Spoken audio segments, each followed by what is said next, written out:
Hey, my name is Jango, and you are about to listen to the pilot episode of something Razor and I wanted to try as a post-show discussion type thing for the Disney Plus series WandaVision. We figured since we were jumping into the Discord spoilers chat after every episode and swapping thoughts and theories and spit, why not just do that with a mic on? There's not exactly a deluge of things to talk about at the moment where Mortal Kombat is concerned. And people seem to be liking WandaVision quite a bit. So why not give it a shot, see what happens, see if it's any fun, right? So the idea, theoretically, is that we would do one of these episodes after each new episode goes up of the show, and then after WandaVision ends, the Falcon and Winter Soldier show will be picking up right when that leaves off, and then after that is the Loki show. So we could carry on doing these for a while. I had a lot of fun recording this one, and I think Razor had a good time too. Hopefully, you guys will as well. So let's cut out this bullshit and just hit play already. We're starting a podcast that's on the third to the last episode. Is that right? This is 6. There are 3 episodes to go after this. This is episode 6?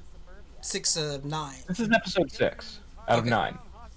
So it sounds weirder than it's gonna be. I'm gonna hold that opinion, whether or not it's true or not. I do know that I don't know what this thing is gonna be called when it goes up. These two are talking. Do you remember this guy right here? I really enjoyed this previously.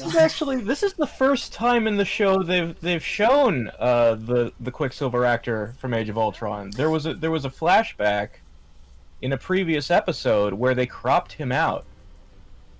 They cropped him? Like... Yeah, like it was a shot of Wanda before she joined Hydra, like protesting in the streets.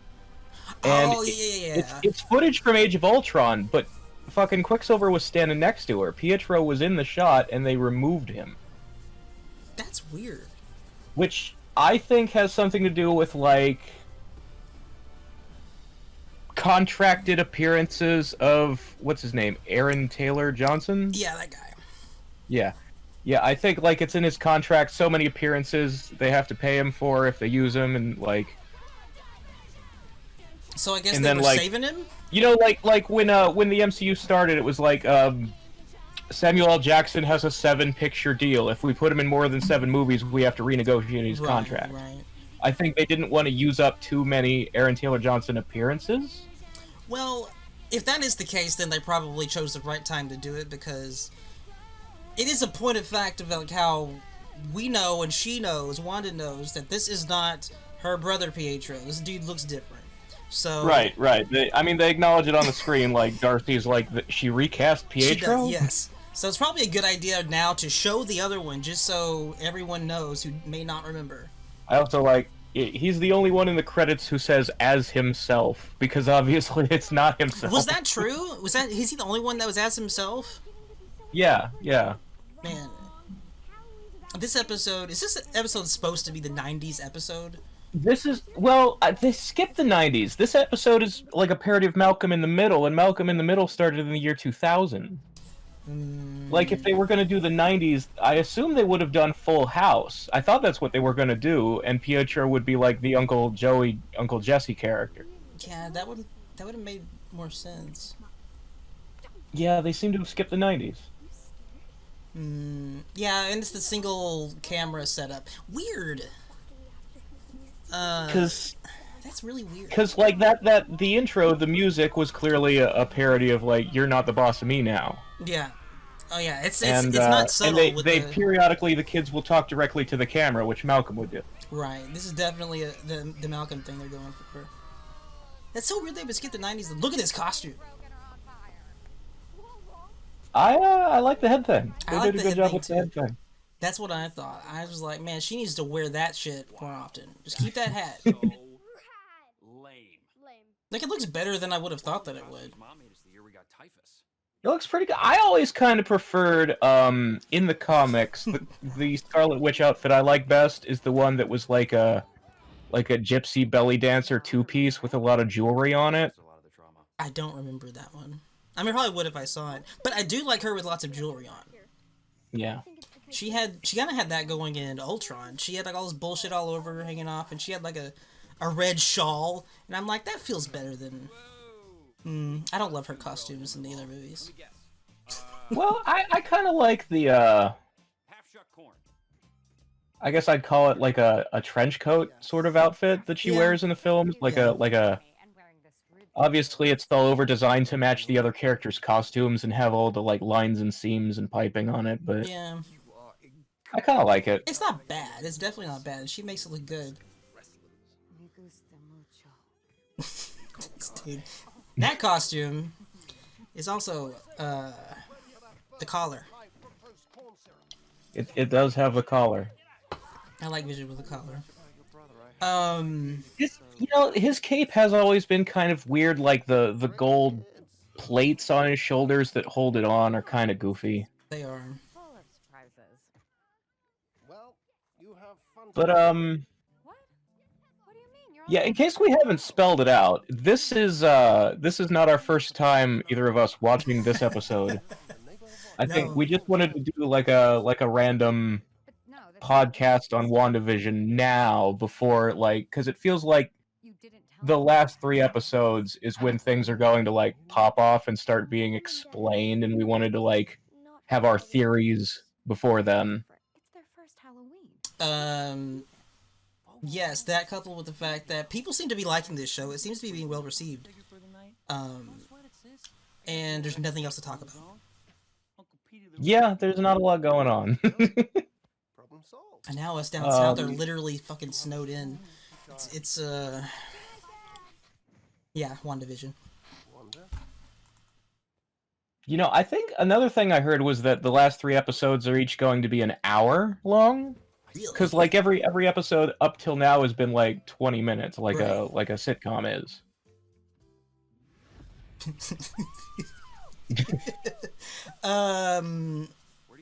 Okay. But we don't have water balloons. Where are we gonna put all the shaving cream? We probably know by now, and you should know if you're watching the thing, that just we're spoiling shit. Don't watch this if you haven't seen the episode and you want to. This guy probably actually not Pietro. No, I think that much is obvious.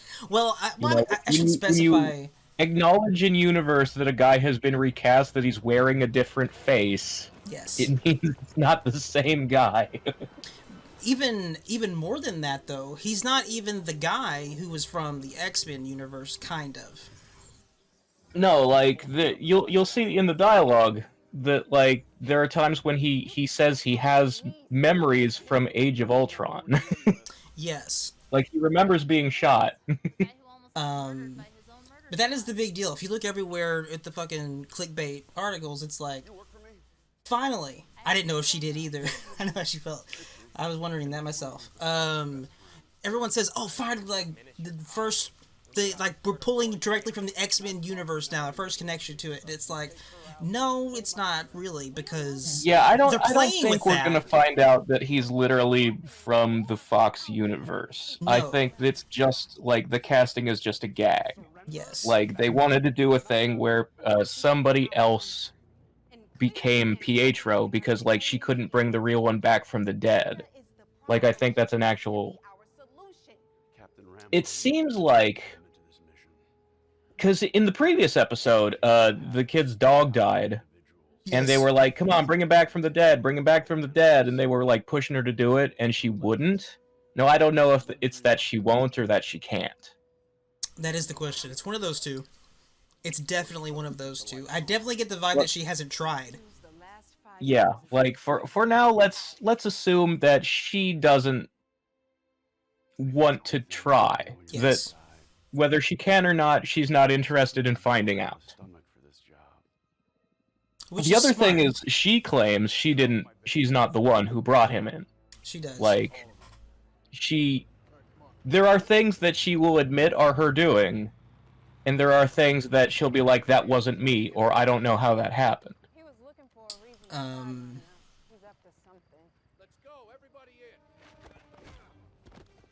I believe these are the first punches that are thrown in this entire series.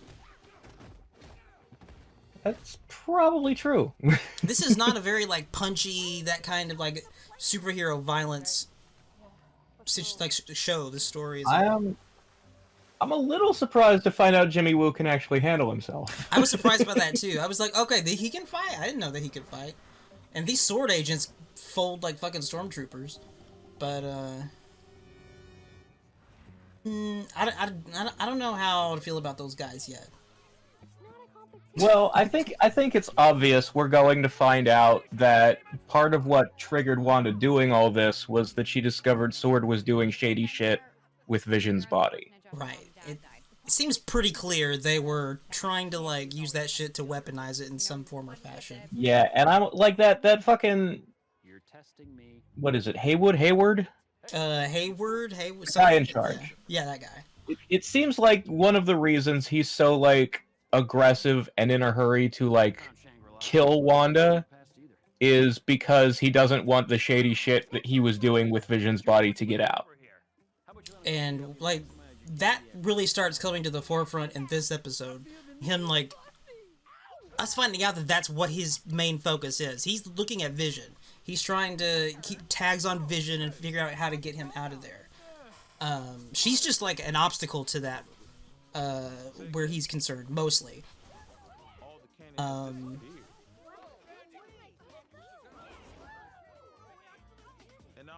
I believe this is the correct special effect for MCU Pietro's speed. Like, this is what it looked like in Age of Ultron.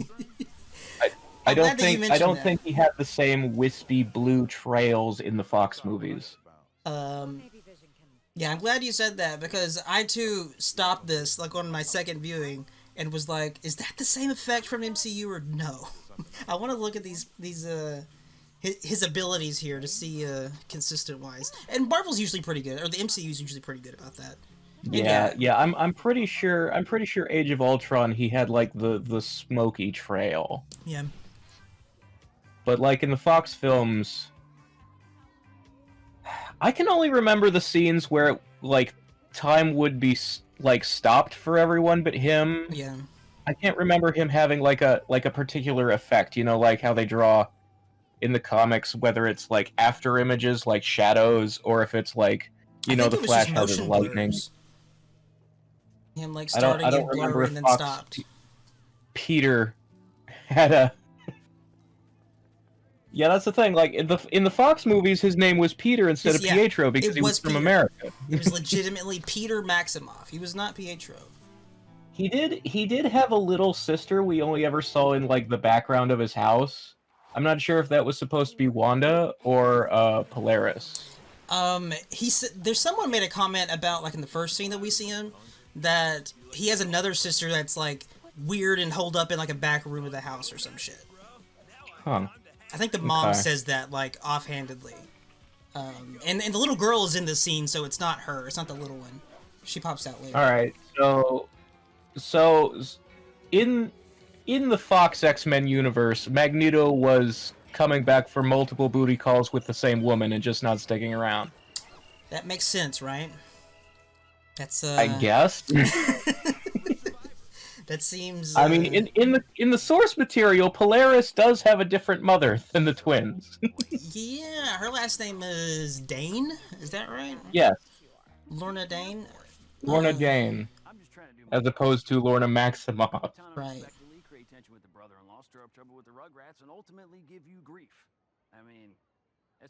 But yeah, we kind of... What happened to yours? I like the dialogue here. Yeah. I got shot like a chump in the street for no reason at all, and next thing I See, know, that's like you calling me? There's him referencing MCU, so like he has the other Quicksilver's memories. He kind of. But, I don't think that Quicksilver in the MCU or Wanda would say he got shot like a chump and for nothing. Like, well, that's true. Like Quicksilver's dialogue in Age of Ultron was very tied to the accent. Like, I don't think you can say the word chump in that Eastern European accent that they were doing, and it would sound natural. They probably shouldn't try either. Let's just, they both get an A for effort. I like that they put the effort, like, doing the accent when it's appropriate, when the character should. The quality of said accent is here and there, but I would prefer the effort be there still, and it not be great. I mean, they've certainly set up an excuse for Elizabeth Olsen to stop using it, even when she's outside the Hex, if she wanted to now. Yeah. It's a thing. But yeah, in the MCU, Pietro died, like, helping save a kid, and it wasn't, like, I don't think that he regretted it, and he would regret it. It seemed like that's something he did on purpose, and he probably wouldn't describe it as such. I feel like. Well, it's shitty to die at all in that movie. Well, yes. Yes, it is shitty. Especially because it did feel a little bit like a bait and switch shock value type situation. Yeah, it honestly, it felt like Joss Whedon just going, people expect me to kill somebody in every movie I make, I can't not do it, it's part of my brand, so who's it gonna be? I'm gonna make you think it's Hawkeye, but it's not Hawkeye.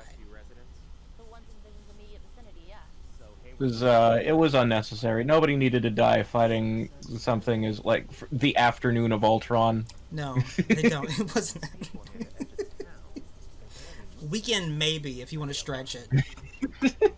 I guess it was 2 days. They spent the night at Hawkeye's house. Yeah, they went and met Velma. I like Velma a lot. I'm a big fan of Velma.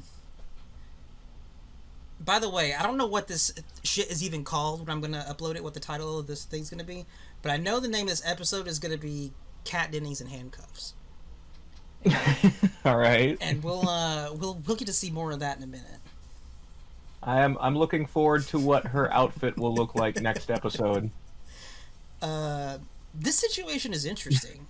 I like this NPC angle they have going here, like on the like the further away people in town are from the quote unquote cameras, like from Wanda and the show that that's being created around her, like the more you're not needed on set, it seems like they're just kind of in stasis.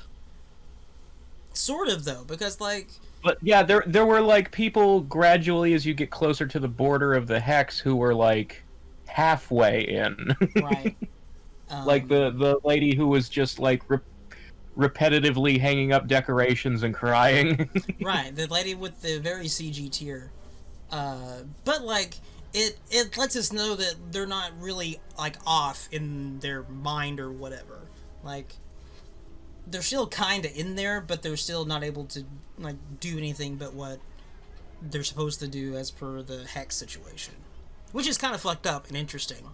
Well, that's part of like what I wonder, because obviously, like, even if there is some other villain or force that sort of caused Wanda to do this, is manipulating her where she's not completely the bad guy, she is still partly responsible for this. So the question arises: how long has the Hex been up? How long have these people been, I guess, tortured?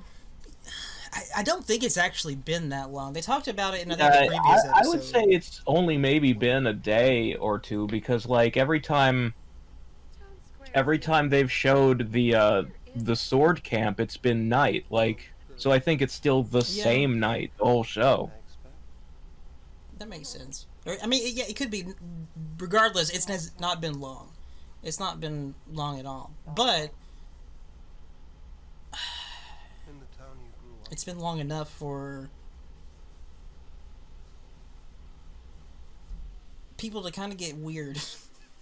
Yeah. Like, listen, like, I need to fucking, you gotta get out of here. Like, they're not happy. They're feeling freaked out. This lady. Yeah. Now, I have... So on the subject of, if Quicksilver's obviously not really Quicksilver, then who is he? Yeah. There are a few possibilities. Like, again, a lot of people because of the casting gag, want him to literally be the Fox Quicksilver pulled out of the multiverse. Right. Another possibility is that he is, whoever the villain is, Mephisto or Nightmare, pretending to be Quicksilver. I think those are the two most popular Those are theories. the two leading theories. It's also like we still don't know Jimmy Woo's the guy in witness protection who he had come to the town to check up on, that was the reason he discovered the hex. We still don't know who that is. Oh yeah, I remember that. Huh. Forgot about him. Yeah, it's possible that literally anybody who, some person from town could have been given the role of Quicksilver, because we know everybody in town who's part of the quote-unquote the show Yes. has been given a new name. Like, there's that guy at work, at Vision's workplace, I think his name was Norm or something like that, but his real name was something else. Right. They've definitely been recast into different roles here in this situation. Yeah. This lady could also be involved in it. Agnes here. Yeah, well, that's so. Since even before the show came out, when she was cast and her part as quote-unquote Agnes was announced, people have been pretty sure that she's a character from the comics named Agatha Harkness. Now, in the comics, Agatha Harkness is the witch that Wanda learned magic from. And she's, like, basically a good guy character, like she is to Wanda what the Ancient One is to Doctor Strange. Okay. But it seems like they're going for something more shady here, where this Agatha Harkness may be working for Mephisto or Nightmare or whoever it is. But they're obviously trying to keep it like it could go either way. They're trying to play both sides a little bit, so yeah, like, yeah. I don't know. Now I have a theory, because we saw Sword putting up all the photos on their board of, like, here's this person in the show, and then here's their real world photo ID. Yes. There was no photo ID for Agnes. Was there not? So she's not from Westview. Okay. It seems like. It's if I had to guess, I would say Agatha was with Wanda when she started the hex. Okay. And either she's faking being part of it against her will, or she was accidentally cast into the show, like she didn't intend to get caught up in the hex. Yeah. I can see that. They're making sure that we know here. This lady might get powers, and by might, she almost definitely obviously will. Yeah, she definitely will. Like, look, your fucking blood's all fucked up and shit, bitch. Why you gonna do it again? Because I'm a hero. Well, okay. I mean, if you know the source material, you know Wanda gets, like, the ability to absorb / turn into / shoot lasers at people. Like, she becomes a being of, like, light and energy. Not Wanda, you mean Monica. Monica. I said Monica, didn't I? You're saying it now. All right. Well, she's had a couple different code names. Yeah. She was, in fact, going by the name Captain Marvel before Carol was in the comics. But the name Captain Marvel has been passed around quite a bit. She's more commonly called, I guess, Photon. Photon. And we saw which that I believe they already worked that Easter egg in, that Photon was her mom's call sign as a pilot. Yeah, that's what was up on that thing. Yeah. Because allegedly her mom helped found Sword here.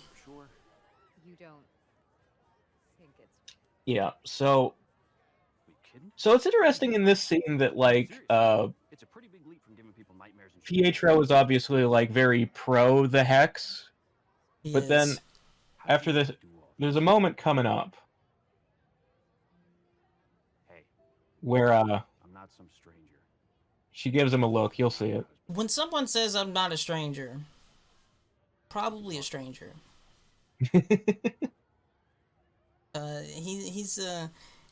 He's laying it on a little thick as this more and more as this episode goes on. He's a little he's clearly aware of like the shit that's going on and what she's doing. Yeah, like he's the only person besides her in the thing who knows about the thing. Like Vision has been figuring it out and arguing with her about it, but like he seems, or at least he's playing the part of knowing exactly what's going on. Yeah. Yep, there it is. Yep. Okay, so after she has that reaction, Are you okay? see this "are you okay" moment? And then she's like, "I'm fine," and he goes, "Uh-huh." Like, he looks genuinely concerned, which is, I feel like, a slight chink in the he's Mephisto in disguise theory. Yeah. But, I mean... But then again, we don't know what Mephisto would be like in the MCU. They could have different plans for, like, as far as his personality or his motivations even go. Well, did we already pass the Claymation yogurt commercial? We did. Okay, because that commercial is one of the harder to figure out what it's referencing ones they've done. I But can hop back over there, but yeah, that's something that's gotten a lot of talk. the interpretation that I am kind of going with is that, so like I think the shark is a metaphor for the Mephisto / Nightmare whatever, and that he's feeding on your magic, your being Wanda, and that's his goal. I mean, that would make sense. See, because like the kid can't eat the yogurt, but the shark says he can. So it's like, you can't use your magic, but I can. I can feed on it. I can eat that. I don't know. I mean, like, yeah, this is the only one that seems kind of vague, and people are there's lots of theories about. The rest of them have been pretty straightforward what they were trying to get at or allude to. Can't believe you're making them return all the Man, that hair is sick. beefed in your borscht. Borscht. Jersey isn't charming as I know that you think that I have gone full Sonic, but it really is not. I don't remember who watched this. Or You know, the styling his hair up like Goofy Comics Pietro, that like sort of Wolverine haircut. Yeah. Like, I get the reference. Obviously, everybody's gonna get the reference, but it's a little weird because Where were you hiding all these kids? like, obviously, Wanda's got an excuse for her costume, Sokovian fortune teller, and they called Vision's Vision outfit a Mexican wrestler. You're always the empathetic twin. I didn't. Pietro's obviously just dressed like himself, He is. and he has dressed Personalities aren't far off from Tommy up like himself as well. His hair is weird though because like Wrong. I think even at its most like Pietro's hair, Quicksilver's hair wasn't full Wolverine like that. It wasn't that crazy. Yeah, no, like like in the movies, he never had, like, neither in the Fox or the MCU universe did he have his hair like that. No. Hey, In the comics So though, it was it's, like just the two like little things in the front like kind of swooped out or something, but it wasn't this crazy. This looks a little more like horns or some shit, which maybe that's the point. I mean, for a quote-unquote Halloween costume, I don't think you're going to put a lot of effort into trying to make it look serious. Obviously, it's supposed to be goofy. Yeah. Feeling. That's also a thing too. But, I mean, it is worth mentioning. I mean, Empty. there's still speculation on who the villain is. Is it Mephisto? Would Disney do the devil? Nothingness. Is it Nightmare? Because everybody said that Doctor Strange 2's villain is going to be Nightmare, and we don't know if that's still true because that was before the director changed from Scott Derrickson to Sam Raimi. That's before Raimi? Okay. you okay? Yeah, I mean, it could still be Nightmare. People are generally expecting Nightmare, and the word Nightmare has been used a couple times to describe the Hex. Yeah. Or, like, dropped at opportune moments in sentences like, this is a nightmare. This is a lot more, like Pietro says, what you've done to the town is a lot more complicated than giving people nightmares and shooting red wiggly woos out of your hands. Yeah. So, like, they're sneaking the word in there. And then there's also, like, they've dropped jokes about the devil and hell many, many times in many episodes so far. They have. He's calling the kids hellspawn. When they start going trick-or-treating, Pietro yells, "Raise hell, demon spawn," to the kids. Yeah. It's definitely in there. And I don't think any of them was by accident either. They probably want it to be as obviously they're being very, very coy. There's nods and allusions to everything. Like, playing with people's expectations on purpose.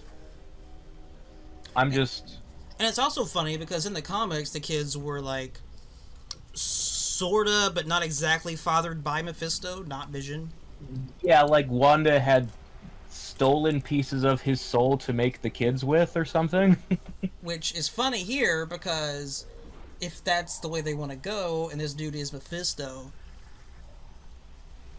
her brother's kind of her kid's dad. Which is yeah, that was always the weird and creepy thing about it. Like, obviously Wanda and Pietro were never as uncomfortably close in 616 as they were in the Ultimate Universe. No, they were not.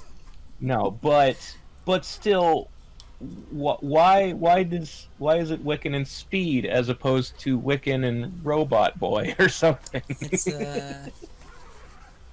a thing. Why did she give one of her kids her brother's powers? It's always been... She does have the same genes as her brother. I guess. I mean, they are twins. They are twins. Maybe it has something to do with that. So, in one of them, the genes were just dominant, and the other ones they weren't. But she has the recessive super speed gene. Yes, exactly. Dude, pseudoscience. All right, we'll go with that. Yeah, Totally checks out. It's better than the alternatives. But no, in the Ultimate Universe, there was definitely some Lannister shit going on, and let's hope it stays there. Yeah. Let's hope most things from the Ultimate Universe stay in the Ultimate Universe. They can stay there. When they adapt the Fantastic Four, let's hope it's still a spaceship and not a portal to the Negative Zone. Like, they can go to the Negative Zone later. It doesn't have to be their fucking origin. Was it just a portal in Ultimate? Cosmic Ray. That's what we want. Man.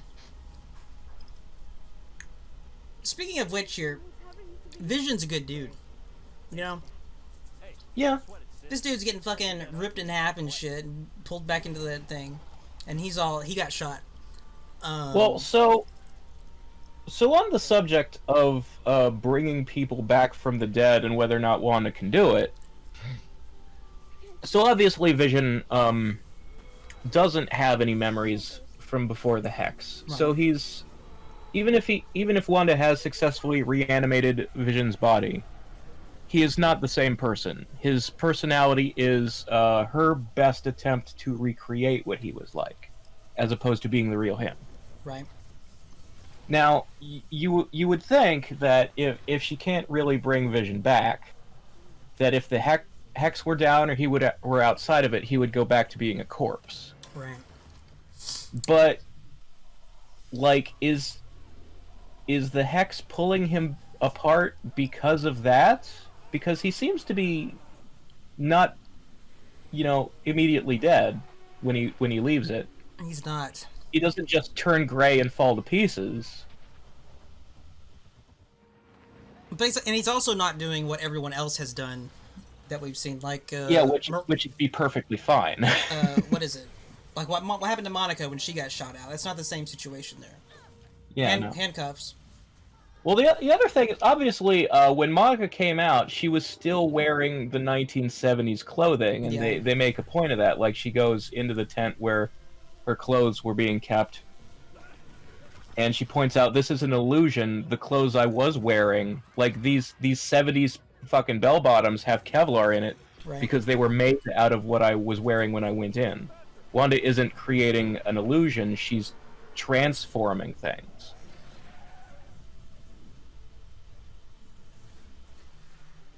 Which has all kinds of weird possibilities, since it's not just illusions she's fucking around with. And they had a big conversation about that, because that is a much different power set and scale than just illusions.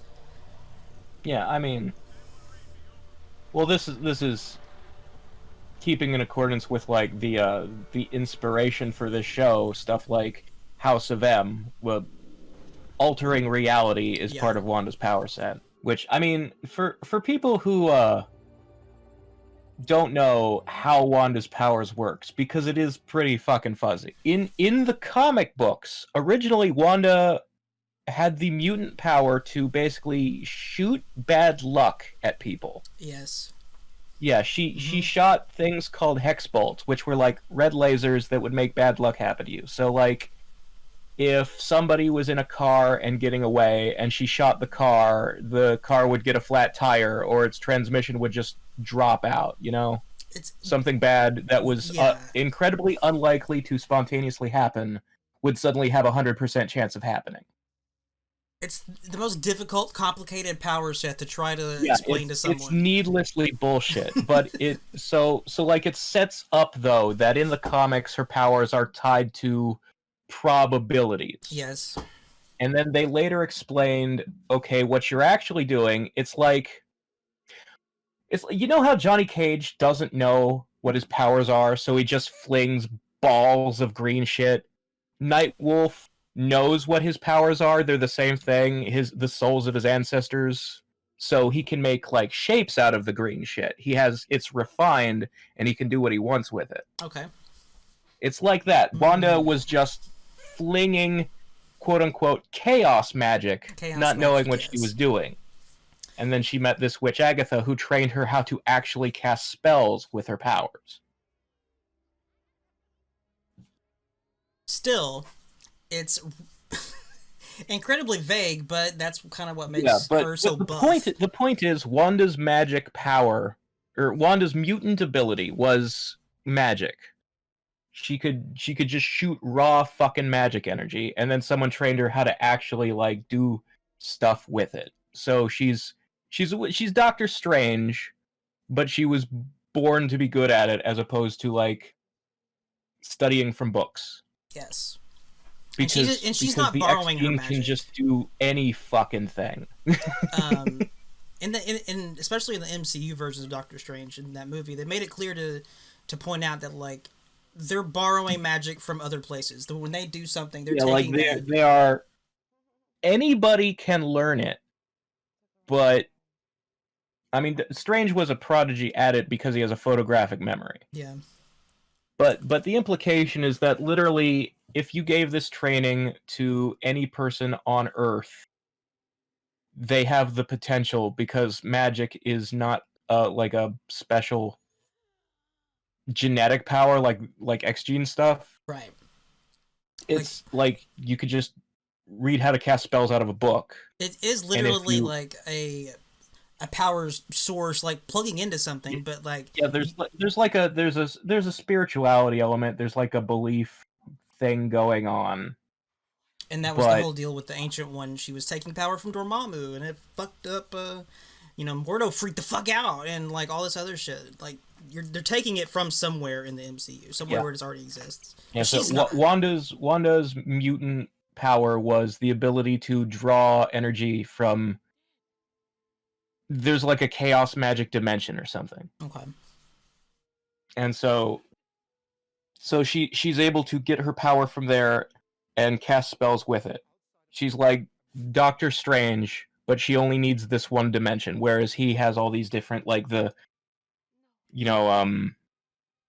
Crimson Bolts of Sidorak and the fucking Wand of Watum. He has all these like entities that he can bargain with. Yes. For various spells and powers. Mm-hmm.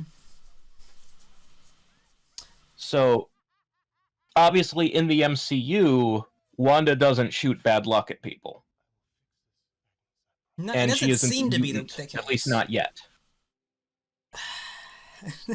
I mean, they can certainly come in at any point now that they own the X-Men, now that Disney has bought Fox. Yes. They can go, the Hydra experiments with the Mind Stone actually just awakened your X gene. They can totally say that now if they want. Just have it be a dormant mutation gene. But the point I was getting at is that the powers Wanda had in Age of Ultron were specifically described as telepathy and telekinesis. Which is definitely not the limit of her abilities, clearly. No. But that's what they wanted. That's where they went instead of shooting hex bolts, bad luck lasers. She can control minds, and she can shoot telekinetic force. He's fast The and red she's wiggly weird. woos. Her energy blasts are telekinesis. Alright, what do you think is behind this fucking firewall shit that they totally didn't draw a bunch of attention to, oddly? It's probably big Hayward's secret. What he was doing with Vision's corpse. Yeah.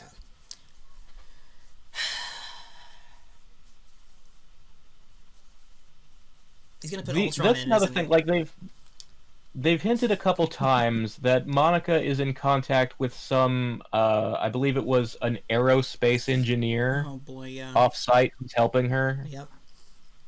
And people are all like trying to guess who that's going to be, and the lead guess seems to be Reed Richards. It's John Krasinski. All over the internet. I'd go with John Krasinski. I mean, he's got that like lanky build that would be good for a Reed. He does. I just don't like his face. I think like with the beard, he reminds me of the way Reed was drawn in the Jonathan Hickman run of Fantastic Four comics. If he gets the role, I'll deal. It's okay. It's gonna be fine. We'll get through this. But Well, I don't think it's Reed. I think people are weirdly picky about Reed Richards because I thought the guy from the Chris Evans and Michael Chiklis movies was great. But people seem to be pretty lukewarm on him. Is he still around? He was in some TV show, some network show where he's like a doctor who's also like a Highlander, like he's immortal, and he's like trying to figure out the mystery of why he's immortal. It seems like they would probably recast that spot. Yeah, no, I'm not saying to get the same guy. I'm just saying he worked. I don't know what other people want Reed to be casting wise. I just want a skinny guy with gray hair at his temples who can play like very, very like Egon Spenglery. That's who I think Reed Richards should act like. I'm on board. That could work. Like very serious, doesn't understand jokes, like kind of comes off like he has Asperger's or something. That's how I sort of picture Reed Richards. Yeah, I mean, he is like the fucking biggest brain in Marvel, though, which is saying a lot. He's like the top fucking dude, right? As far as just geniuses go. Yeah, he is the smartest guy. And there's lots of smart guys in Marvel. There's lots of them. So they have an overabundance of science men. It's true. Yeah. So for him to be the top one is like, that's saying a lot. But we did just lose one. We don't have Tony anymore, so I guess there's a slot that it's true. There's an opening. Another of the rumors that's going around is that it might be Hank McCoy. Well, I had read somebody say on the internet that in one of the foreign language subtitles, they used the feminine version. So like it's a female aerospace engineer, which I don't know who that could be unless they're gonna make Sue Storm a scientist, because sometimes they do that when they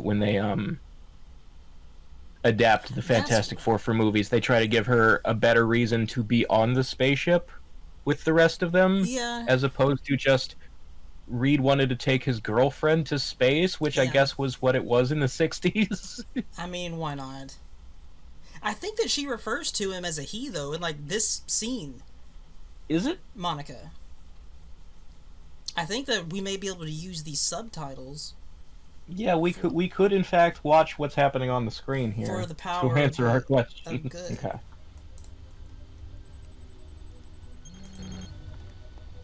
That's it. My way back into the Hex will be here in an hour.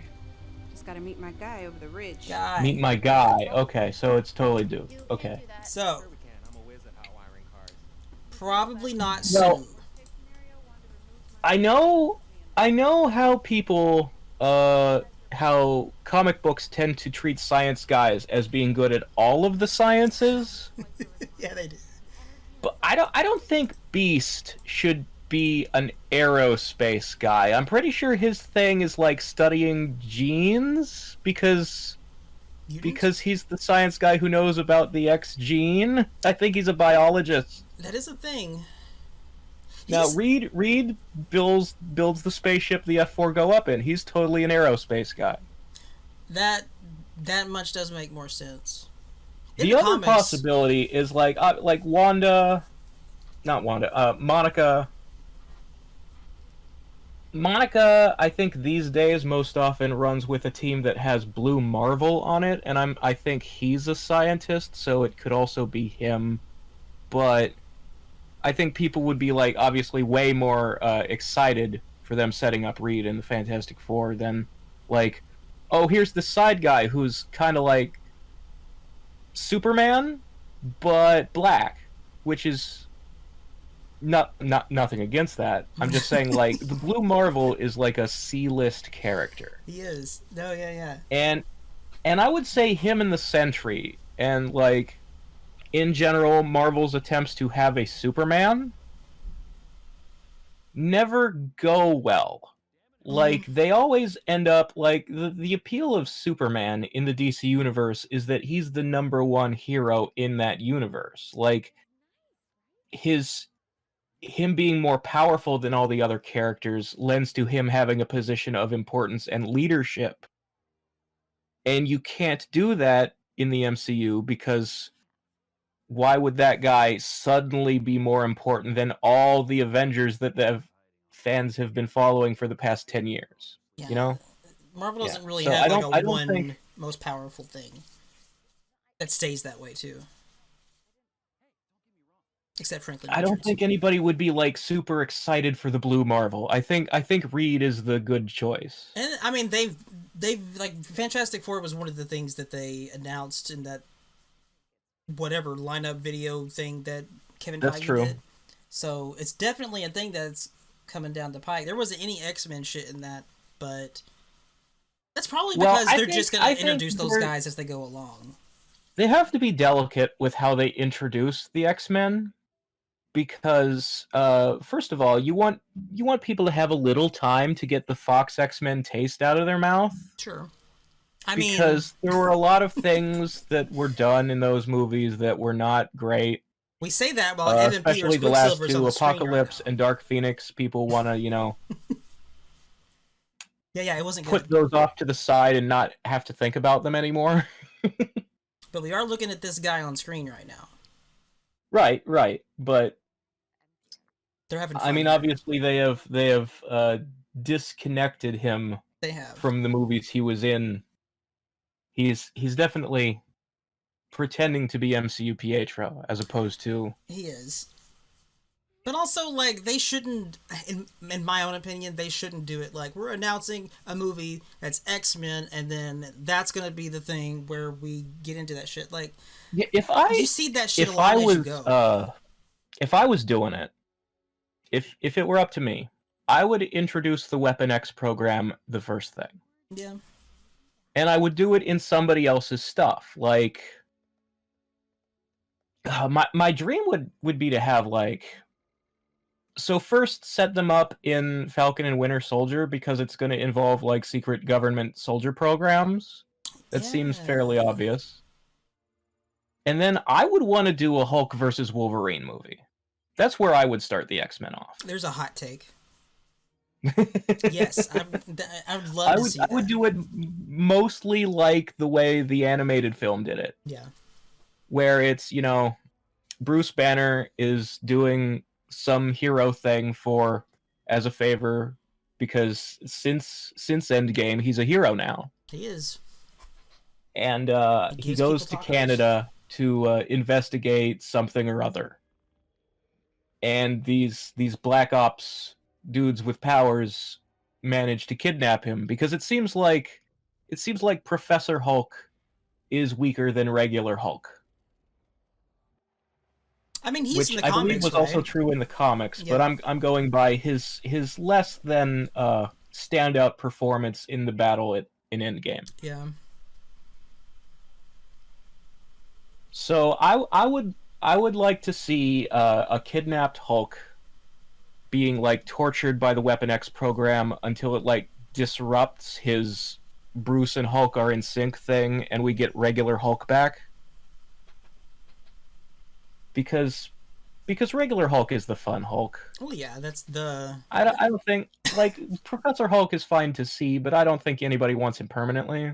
No, and if you're doing a thing where he's gonna fight Wolverine, like, it has to be Savage Hulk, Angry Hulk, because... Yeah, that's kind of what Wolverine was made to fight. Like, really going at it, like the roaring and the ripping and the tearing. That's the appeal of that fight. That's the whole deal, because Wolverine does that shit, too. Right.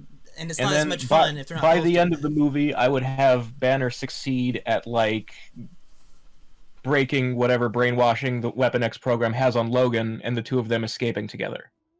And fighting the other Weapon Xers, like Sabretooth, and, I don't know, maybe you get Ryan Reynolds to play Deadpool in that. Maybe you could tie it into Deadpool 3. No, you do Deadpool and you don't get Ryan Reynolds to do it.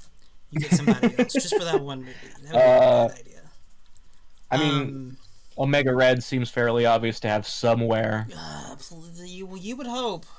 There have been rumors flying around that Omega Red's going to be in something. We don't know what. It might be... Like, first the rumor I heard was he's going to be in the martial arts tournament in the Shang-Chi movie, and then I heard he's going to show up in Falcon and Winter Soldier, so I don't know whether he will or not, but obviously Omega Red's on people's minds. He is. But I mean, I wouldn't want there to be an X-Men movie to start the shit out, or even anywhere near this early. I think there needs to be a reason for there to be X-Men. I don't think there's a need for the team yet. So starting there is not. The ideal is to slowly seed in like that mutants exist, and introduce characters where they're relevant and what they have going on in their lives and the stories that are... Now I'm not a huge fan of the idea of having an event suddenly give people the X gene where like mutants didn't exist in the MCU, and then like, oh, at the end of WandaVision she sends out some pulse across the earth, like she says, yes, more mutants. Yes. I don't need that. That's a possibility that seems a little bit plausible, but I would prefer them to say that mutants have existed, but they're very small numbers, and Professor X has succeeded at keeping them hidden with Cerebro. That's something like that would be much more ideal, yeah. And those rumors about Colossus in that Black Widow movie. Whenever Black Widow movie happens, if it ever fucking comes out, one day, allegedly. Well, one day they'll stop going, COVID's gonna end, guys. We'll have theaters again, guys. They'll figure it out. I really thought they would put that shit on Disney Plus by now. But, I mean, I get it, I guess. They spent big boy dollars on that movie. They need to make it. Yeah, but I don't know. It's the one I just wish they'd quit pushing back Ghostbusters Afterlife. That was supposed to be out summer last year. You remember that Morbius movie? I wish I didn't. That was a thing. Apparently, I mean, I don't know. Like, I think Sony wants us to go see that shit because they're like, we put the Vulture in it, though. Yeah, there's Michael Keaton, dude. It's totally the MCU, man. We put the Vulture in it. It's so weird. But yeah, presumably that movie is gonna come out. You know, it would be funny if it just never did. They shot it. It's done. No, never mind. Listen, it'll be funny if like they pull a New Mutants and they wait until people have forgotten about it and just assume that it's never coming out, and then they quietly drop it and they're like, this is a thing now. Did you watch that? Did you watch New Mutants? You don't need to watch. No, I have not seen New Mutants. No. I've seen enough of it, like from trailers and reviews on the internet, that I don't need to see it. I haven't seen it either. I keep like thinking about it, like, oh shit, that's watchable now, and then I don't. Because watchable is a generous well, I mean, term. Yeah, I mean watchable as in I could watch it if I have the capability. It's available to watch. Yes, that's the one. And but you know, there's no incentive why. I mean, there's really no incentive. Not only is it like not received well and had so much bullshit going on like behind the scenes and people talking about whatever, and it just kind of looks lackluster, but now it's like it doesn't even fucking matter because of the Marvel shit, and Fox isn't over there anymore, X-Men's not over there anymore, so it's like there's no incentive. I mean, we should be very thankful. Because that deserves to be dead. there's just I like what they're doing. I think it was cute of them to show that like the Sword Agents got turned into circus clowns, but to not at all show what Darcy got turned into. That's so presumably that's gonna be. Is there gonna be another sitcom-esque episode after this one? Like, what is that gonna? Is that gonna be 2010s?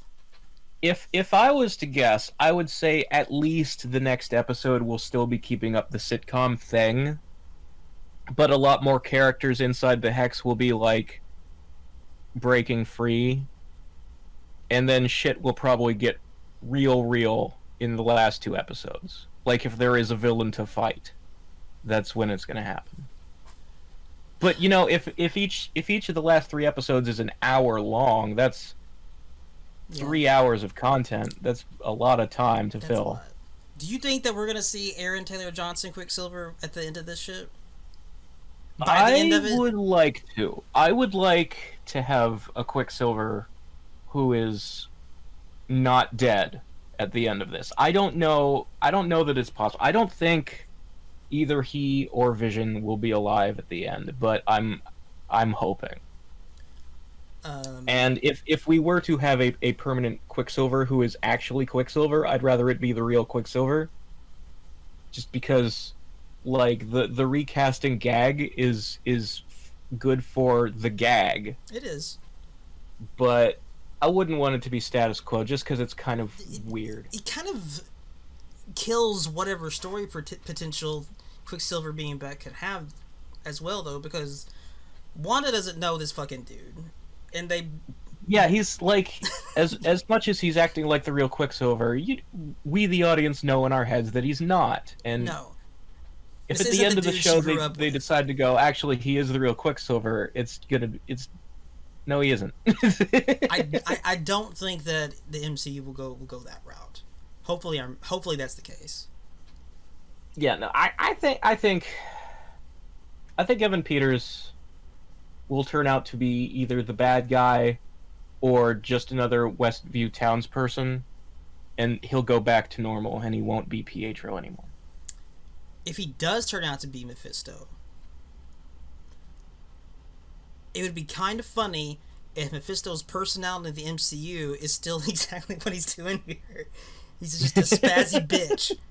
I might kind of be okay with that. That could be fun. Well, you know, on the subject of Pietro's Halloween costume hairstyle, Mephisto does also wear his hair like that.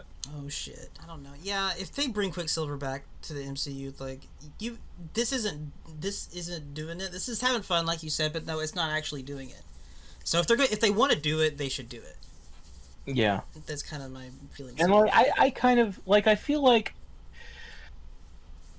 of all the problems that Age of Ultron had, Quicksilver was not one of them. I enjoyed that performance, that take on the character. I felt was fairly accurate to the comics. Like he was kind of like rude, an asshole. He was they cut out, like, most of it ended up in the deleted scenes, but he would hit on women a lot. He was very Did he? Yeah, there's I did not see that. It's a deleted scenes thing, like I said, but right. But like he didn't say that much in that movie in general, though. He was quiet. Like he didn't get nearly the screen time he deserved. The deleted scenes, again, generally fill him out. In ways that I would prefer to see him get the chance to do on screen in something. Yeah. Which is why I'd like him to be back. See, because like Fox Quicksilver is very just kind of like a goofy, fun guy. He's just kind of Wally West Flash. Well, that whereas and a like plot in the device. comics, Quicksilver was always a real jerk. Like being an asshole has a lot to do with like there's an issue of X Factor that really goes into it where he's being like he's like in a therapy session with Doc Samson, like a psychiatrist session, and he's like explaining how because of his super speed powers, he's always kind of low key moving faster than everyone else. Like his senses, like the world is slightly slow motion at all times, and he can't turn it off. Well, yeah, that makes So sense. he's just really, really impatient and frustrated all the time and can't do anything about it, and that's why he's a giant dick. I mean, yeah, that checks out. That sounds. I get it. And I would like to see that because that's a good characterization for a speedster. There's none of the Flashes. There's nobody else who runs fast in comics who's like that. And I don't know how much of like a I need attention personality that Quicksilver has in the comics. I never got that vibe from him super hard, except for maybe from Magneto. Yeah, I mean, that was always a big thing about it, was like, notice me, Dad. Dad's not noticing me. Dad's never going to notice me. I hate this. Whereas, like, with Fox Silver Dude, he likes just whatever. He likes being nutty and a spaz and everyone notices him and attention and whatever. Like, he's obnoxious. He's distracting, like, intentionally. Yeah. Did they ever have a scene in the Fox X-Men movies where Quicksilver says, "Hey Magneto, you're my dad"? Because they make it clear in the movies that he knows. Yeah. And there's scenes where he's like nervously like, I'm gonna talk to him about it. I just don't want to do it right now. Did he ever fucking do it before they canceled the series? I saw X-Men Apocalypse once. And I don't remember it super well. I think at the very end, I remember him going up to Magneto because he's about to say it. He had talked to Mystique about it, and he told Mystique that Magneto was his dad. And then he was gonna tell him at some point during that final fight in the movie, which is a weird time to tell him.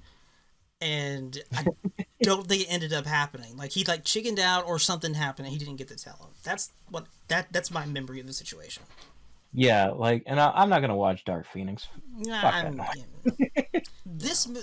this show, I feel like they've done a pretty good job with Wanda of moving her character forward in a way that is more like they're still pushing her towards even more being what she was in Civil War, and which is scary to people, and kind of going both ways here. And I could see the situation playing out. This really sets up some bad vibes towards whatever they want to do with mutants in the future. That scene where she came out, in the last episode or whenever that was, and she did the whole, she did the Magneto thing and turned all their guns on the dude. Turned all the guns on Hayward. It was really not subtle. I felt like, oh, she's doing Magneto shit. That was the first time that I kind of thought okay, they're not gonna do this, but if they continued pushing her and developing her this way, I could easily see her feeling the same kind of void that Magneto did, and make it so you don't actually have to rely on Magneto being that type of character and doing those things that he did to push mutant stories along or whatever. I've always said that when the MCU gets to Magneto, I would prefer if they did him in a flashback capacity, because there's always a lot of people questioning, sometimes whining about how can you make him old enough to have been involved in World War II but still young enough to do stuff in the present. That's not a problem. Are they gonna have to give him a different origin story. And I think like Magneto is so deeply tied into that particular origin. Like, a bit, yeah. you know, people are always like, there are other genocides, there are other like civil rights type things. Like he could be this or he could be that, and it's like, yeah, he could, but none of those would be satisfying. No. Magneto is from Auschwitz. That's the thing. His whole character revolves around it. So I would rather him be shown as like in flashbacks, like as a thing where like when Xavier is talking about how long the school has been running in secret and he's been keeping everybody from ever knowing about it with Cerebro, he's like, yeah, back in the 80s or whatever, that's when Eric left, you know, and I haven't, you know, we had some scraps back in the day, but he's gone now. Maybe he's an old man, maybe he died, I don't know where he went. Like, obviously we've had 7 X-Men movies and Magneto's in every single one. Yeah, yes. He's had a lot of... There are a lot of good X-Men villains. There are. And putting Magneto in the background, like in the rear view, and having like the next time the Brotherhood of Evil Mutants shows up, how about Mystique is in charge? There's a lot of different ways you could go there. I mean, how about fucking do Mr. Sinister? How about Sentinels? You know, how about like Magneto is like one of my all-time favorite comic book characters. So I'm ridiculous fanboy bias and shit, but you know, obviously I want to see him, and I think that they'll do it anyway. I don't think that they'll go the route of just not having him as part of the MCU. I mean, yeah, the MCU mutant ongoing. I mean, the other thing you could do certainly is be like, oh, part of his mutation is that he ages slower, or he got his hands on some like science stuff. There's so many ways to solve that. There are ways. Tiny there are problem. ways. Yeah, but I am very, very wary of the casting of Magneto. I'm afraid that, and to be fair, most of the X-Men, I'm afraid of this, because like, who are you gonna find who's better for Professor X than Patrick Stewart? Patrick Stewart's 90 now. It's not the same. It's a thing. You gotta get a different bald guy to sit in a wheelchair, and it's like, are they gonna go, well, because when they did Spider-Man, they deliberately avoided doing things Sony had already done. And it means we're currently missing out on a lot of like key parts of the Spider-Man mythos in the Homecoming movies. Like I don't think MCU Spider-Man is a very good franchise because they've deliberately cut out things we've seen before. Yeah. Because they didn't want to repeat themselves. Yeah, they have. And I'm afraid they're going to do that with the X-Men, where they'll be like, well, we've already had the perfect Professor X and Magneto, so let's do something radical like cast. I don't want to sound racist, but I'm afraid that's what they're going to do. They're going to stunt cast somebody who's of a different ethnicity for a lot of characters, which I feel is very unnecessary because the X-Men are already the most racially diverse team in comic books. They are. You don't need to race bend anybody. And they're already the whole point is that they are minorities. They're hella minorities. They're giant minorities already. That's like the whole point of their situation. But yes, and also fucking hella diverse. Yeah, like I don't think it's gonna make Cyclops more interesting or less repetitive to have a black Cyclops. I don't think that's gonna help anybody. No, it depends on. I mean, that's what I always say about changing the race or whatnot of a character. It depends on the character. It's a character basis. But like whenever it comes to specifically about the Magneto thing, I'm not into like transference of oppression. Like one can equal the other, so we can the experience of being another race or minority that's been part of another historical whatever, like genocide or big fucking oppression. I don't think that transfers one to one. I don't think that Yeah. that's cool. And to me, that honestly feels kind of fucked up, kind of icky. Yeah, and so here's another thing, is that, like, one of the things that's so great about the MCU is that because they have all of the properties, and they're not shy about... They're not embarrassed about being comic books, Yeah. and they'll adapt things fairly accurately in most cases.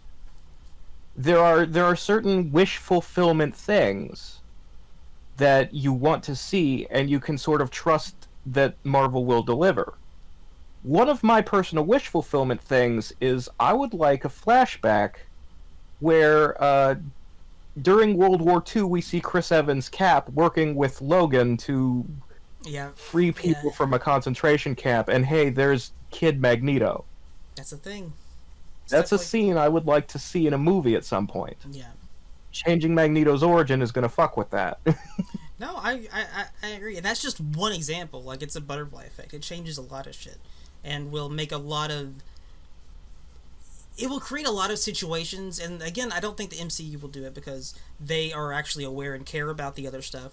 But there's so many, like, spiraling events that branch off of that World War II time in Marvel because all this other bullshit was going on. And if you change that for one character, it affects a lot of other situations that you can get off of that, and a lot of other stories that you have access to because of those things. It's not just, okay, this one change only affects this one situation. No, it affects a lot more. And like, I get why Fox didn't do it, like, they didn't care, like, whatever, like, they didn't do the whole thing. But the MCU's a little different. The MCU, they're aware of those stories and, like, places they could go and the cool things that they could do in the future in some way. You know, and that's how you get cool stuff like Cap lifting Mjolnir. Yeah, exactly. It's and it seems like they also share that opinion. It's cool when Cap lifts Mjolnir. They know. And they know it's not cool if Cap picks up Stormbreaker. That's not the same thing at all, even remotely. Yeah, anybody can pick up Stormbreaker. That's not enchanted. Anybody? No, yeah. No, it's the thing. But I mean, there's a lot of people out there that don't know how that shit works, which is fine. But like, I'm just glad that the guys who are making these movies, they know what's going on, because that would have been whack. That would have been so fucking whack. Oh my god, Cap's got Stormbreaker. Like, who fucking cares? No, I think that they'll do all right, and I feel like Kevin Feige, just from stuff that he said in the past, I think that he likes it sounds like he likes X-Men a lot, and of course he likes everything Marvel, because that's his job, especially as a PR person. Yeah. That's his whole deal. But it seems like he likes a lot of that stuff, and him talking about, look, like, that interview he did talking about, like, when he worked on X-Men, and he really liked and was pushing for that Magneto scene with the guns and shit. He thought he liked that shit. I like seeing stuff like that, and I like seeing that kind of come back and having, like, an allusion to slightly with Wanda here, because that feels fun. And I also, it makes me wonder if that's the direction they are thinking of taking that character and making her, and playing up that aspect where she's a gray character. She's not just a hero or a villain, which is how she is in the comics. Well, that's sort of like the way the show has gone so far is, like, obviously only people who are really, like, in the know with the comics are the ones picking up the people constantly joking about, like, working the devil into their sentences. Yeah.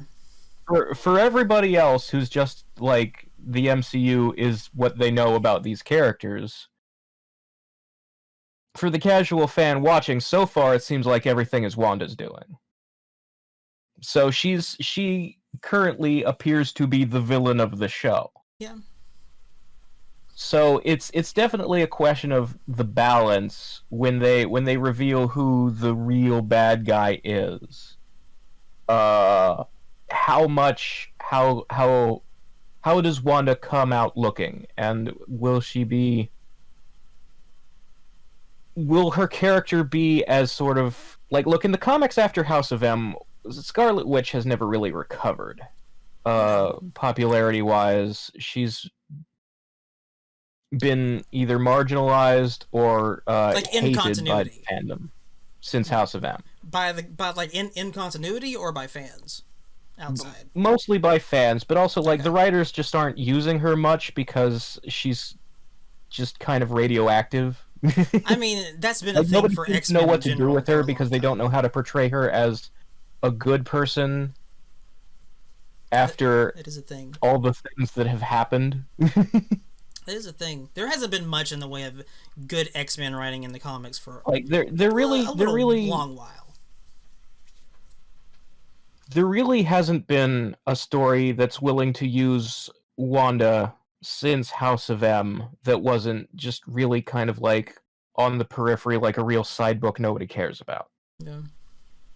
I don't see her So walking out of you here have though. you have to be careful about how the character comes out looking at the end of this story, is what I'm saying, and I'm No, yeah, hoping you do. certainly her being like the dangerous, unstable one has been a thing, or at least that's the public perception of her in universe ever since Civil War. So I'm sure that will continue. But you still want her to be sympathetic to the audience. She is the protagonist of the show. That's something I think they've done pretty well. Like, just judging from people's reactions, not just my reactions. People do seem genuinely like still sympathetic towards her, which is interesting to see and impressive because she is doing some potentially really fucked up shit in this show. Which is interesting. People still there is still a sense of like sympathy though, because it's like, you know, fucking she lost her brother, and that dude got fucking killed, and then Vision got killed. Like, I don't know how many, he got killed 1 billion times. I don't know how many times he's been killed. One of the times she had to do it. There's been a lot of fuckery with her that has garnered her a little bit of sympathy, but it depends on how much they keep. I don't think though that stuff like no matter who it works out, the villain actually is like the scene where she came out and did the Magneto shit. She just walks out there on her fucking like get off my lawn shit and chucks that thing. Like, that was Wanda. I don't think that was anybody else like manipulating her. Yeah, that was Wanda. But also, like, we don't know. We haven't seen the full story of her breaking into Sword and getting the Vision's body back. We don't know yet the extent to which that Hayward guy was studying Vision, what he was doing with it. Yeah, there's definitely more to that story. They clearly... So she's probably reacting from a place of, fuck you guys, I know what you did in that scene with the guns. And what was that? Like, they said it in the beginning of the show, but, like, allegedly that was a few days after everybody came back. Maybe a week? So, the scene where Monica walks into Sword HQ and gets the assignment and finds out what's going on. That was there's dialogue that it's been 3 weeks since the blip. So that's when the show starts. Okay. 3 weeks after everybody got snapped back at the end of Endgame. But she walked in there before that. Like, that video was taken. Yeah. I think he said in that scene, but I don't remember, Hayward or whatever. But yeah, it hadn't been that long. I'd be pretty fucking pissed too. But yeah, that's the bit that they have left out. The stuff about what he was actually doing, why Vision was even there, and all of that shit. And they said the first 2 letters in Sword in the MCU is it's not a space thing. It's sentient weapons. Yeah. Which is a difference. And boy, you know, I guess Vision would like it seems pretty clear Vision definitely that applies to him. But there's a lot of stuff in Marvel that applies to. Marvel likes like governments the making entire weapons. like superhumans in general could be classified as sentient weapons. They could. The difference just might be weapons that they made versus weapons that they didn't. So, like, obviously they didn't make like Wanda. But she was also kind of a weapon because she was kind of made by someone, just not Sword. Yeah, she was. Her powers were given to her to so it's a be thing. a terrorist by Hydra. Do you remember how long it was going to be after this? There's 3 more episodes of this show, and then Falcon Bucky is next, right? It looks like Falcon and Winter Soldier starts March 19th. That should be like 2 weeks after this ends. Okay. Yeah, it seems like well, I don't know how many episodes Falcon and Winter Soldier is. If it's shorter than 9. But it seems like these things are pretty well scheduled to have one start up shortly after the previous one ends. I mean that makes sense also, Okay, just to keep people There's on only Disney. 6 episodes. 6? I assume they're a lot longer than 20 minutes, though. They don't want to do that. I mean, they have a lot of projects going on, because on top of like the dozen new shows they announced last time they did a thing, they've also got like there's the What If animated series, which is going to apparently have like the movie actors doing the voices. Because it's all going to be like, what if this movie went this way instead? Like it's all going to be like set in the MCU what ifs, as opposed to like just a general what if show. Right. I don't know when that comes out though. So it looks like that starts up probably after Loki, and then Ms. Marvel and Hawkeye are both coming by the end of the year. And then next year, and after, is Moon Knight, She-Hulk, Secret Invasion, Armor Wars. Moon Knight's gonna be interesting. Some kind of show about Wakanda. Is that what it's called? Wakanda? I thought I saw that. I don't think it has a name yet. I think it's just called the Wakanda show for now. The Wakanda show. I mean, I guess that's the best option for the situation they're in over there. I don't know.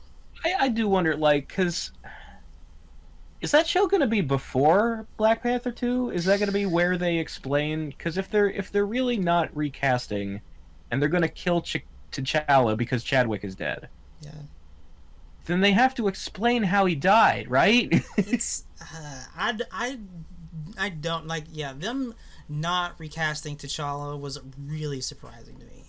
And I get why a lot of people... I get why they would think that's the right thing to do. Like, really for, like, publicity reasons. Yeah. But storytelling reasons, that's a terrible idea. That's like... He creates so much story that specifically like, T'Challa. He just came back from being dusted, and you're gonna have him die off-screen between movies? And he's not even, like, been around that long. In the MCU in general. It's his second film. I mean, not if you count the crossovers, but it's his second solo film. And that character has a lot of other juicy stories and bullshit that spirals out of him doing shit and being around and whatnot. That I feel like isn't just like, okay, T'Challa did it here, so we can just give, like, divide up all his story potential for other characters and give them away to other characters. I don't, from a storytelling perspective, I don't think that doesn't sound good. That doesn't sound right. I think that we did it. I think we covered it.